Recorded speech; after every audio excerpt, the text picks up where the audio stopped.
Thank you. This is Linda Andrews with Orchestra Sul Ponticello with Joseph Fleetwood, and he's going to be performing Rachmaninoff's Piano Concerto No. 2 for the orchestra's 10th anniversary concert, March 8th at Austin High School.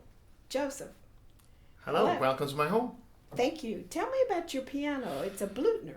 Yes, it's a Blüthner, and I've had it for since I've had it a long time, 2002, I think, and I bought it from a lady in St Andrews, and then in 2017 I sent it to Piano Restorations Limited in the UK, Paul and Colin Leverett, and they rebuilt it for me. So they've put in a whole new soundboard, new tuning block, and the action is original. It has a specialised what's called a Blüthner patent action, and it's actually probably quite similar to a piano that Rachmaninoff himself owned. It's not exactly the same. But when I moved to America, I had the two. I've got another one there.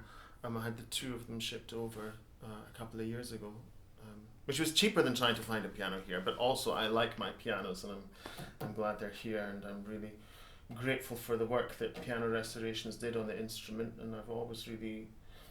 Blüthner's not so famous in the USA, but it's a brand that everyone in the UK loves it. It's kind of regarded as, Blüthner and Steinway are kind of, they're not competitors, but they are equally respected in sort of piano playing circles. It's German or Austrian? German. It's from German. Leipzig. You see it says on the... Oh. You can't maybe see the scripted writing in this light, but... Tell us about the concerto that you're going to play. Right, so the second Rachmaninoff concerto, which that was the theme from the third movement there, and he composed it after a long period of depression and writer's block. His first symphony was premiered in Moscow a few years before. Glazunov was the conductor, and he was drunk for the performance. And I think it was César Cui who gave him this Rachmaninoff, this terrible review.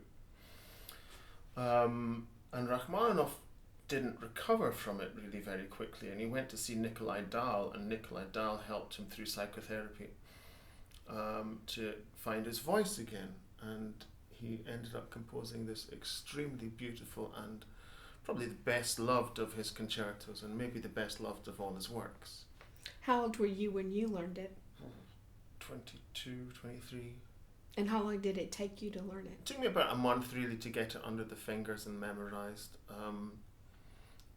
And it was a month of kind of solid work. I had the concert booked.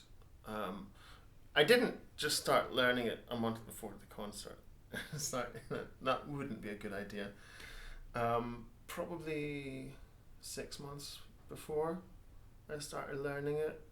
Maybe a bit. I was at Royal College of Music at the time. I was a student there in a graduate year, so maybe I was older than 22. But it was about that age.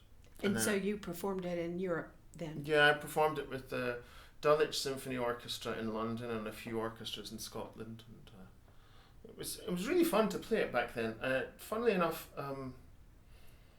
as a kind of 20-something-year-old, you just get on with it and don't maybe think about the depth of the music in the same way. And now that I'm not a 20-something-year-old, I'll let you figure it out.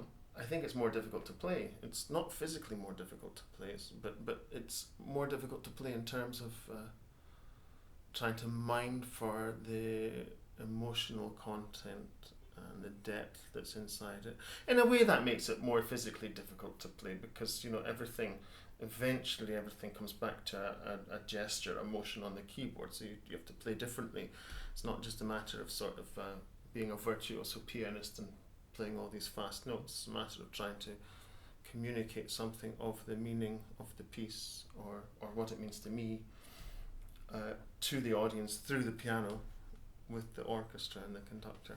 An orchestra who I know very well because I've played in the orchestra, so there's kind of it's kind of funny, if you're playing. And Jacob Frank said the same thing recently. If you're playing for 1,000 people that you don't know, it's fine. But if you're playing for like 70 people who are your colleagues who you've known a while, it's a bit nerve-wracking in a way. But I think we'll all be in it together, and it will be good fun. So do you enjoy playing it? Of course, I love it. It's one of my favourite pieces. Rachmaninoff has always been one of my favourite composers for the piano. His music just so naturally fits the piano because he was such a great pianist himself. And people say, that he had these big hands and so his music was very difficult. But yeah, there is that element to it. But most of what he writes, once you sort of know how to choreograph it, it makes perfect sense physically. It's not like he does anything that can't be done on the piano. Like say maybe Liszt would do things that were a bit more difficult, or even Beethoven. Beethoven would write things that you think, or Schumann would write crescendos on long notes on the piano, and you're just like, yeah, come off it. But Rachmaninoff's music all makes perfect sense when once you get it. And even, I remember seeing this young pianist in Glasgow, in 98 or 99, and she played the first concerto, which has bigger stretches than the second concerto, and she was tiny with tiny hands, but she managed it, because the writing is so natural. So stop. What was I going to ask? Well, just ask it. That's fine. What was I was asking something. Oh. So what makes this concerto particularly interesting for a 10th anniversary concert? Well, I mean, that's kind of a hard one. I mean, well, in a way, Rachmaninoff wrote it when he'd sort of gone through a dark period and had to turn a corner in his life. And at the moment, Orchestra Ponticello are doing that, because we've had the death of Villar. He was the one who invited me to play it, so that's kind of a bittersweet thing, because I was looking forward to doing it with him. So maybe that's a kind of connection there that makes it, kind of poignant at least. But none of us knew that at the time. When Villar asked me, we all thought he was going to be here to do it. So. Excellent. Well, we look forward to hearing you play. Well, thank you very much. Thank you for your time. And that's all the questions you want to ask? That's all the questions Okay. I want to ask. Okay. Thank you very much.